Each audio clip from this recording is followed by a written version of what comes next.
We begin this half hour with a story of a Tennessee family who's going to great lengths to expand their family. Hundreds of orphans in the Congo have loving homes and willing parents waiting in America, but are stuck in orphanages.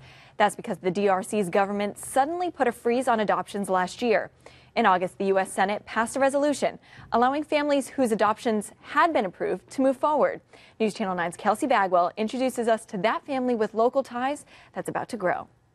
It was supposed to take about 3 months, I think, all told. And so far, we've been waiting over 2 years since we've known who our children are. Jim and MaryAnn Sokolowski of Nashville say they've always had it in their hearts to adopt, in addition to having a child of their own. Originally, they were set to become parents to a child from Russia, but after what they call a series of twists and turns, they were matched with then 8-month-old twins, Tris and Cora, in the Democratic Republic of Congo. We had a friend tell us that in adoption, doors will open and doors will close, and God will point you to your children, and that's exactly what happened. The Sokolowskis say it's been a waiting game the last 2 years as legal issues have prevented many American families from following through with the adoption process. The DRC government says they suspended adoptions due to concerns about child welfare. A group of nearly 200 American lawmakers, including Senator Bob Corker, urged leaders in the DRC to pass adoption reform legislation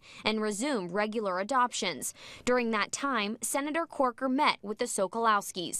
He sat down with, I think, 5 Tennessee families that had flown up to D.C. and listened to our stories and just said, you know, I'm going to do anything I can to help you all bring your children home. So we continue to work, we continue to push, we learn more, but I'm thrilled that this wonderful family, and I think anybody who had the opportunity to meet this family would just see they're just incredible people. However, that family may only get to bring the little boy home. That's because they say he has medical complications, which would separate him from his sister. Jim and MaryAnn's flight to the DRC took off Friday afternoon, and today they're finally meeting the children, now 2.5 years old, face to face for the very first time.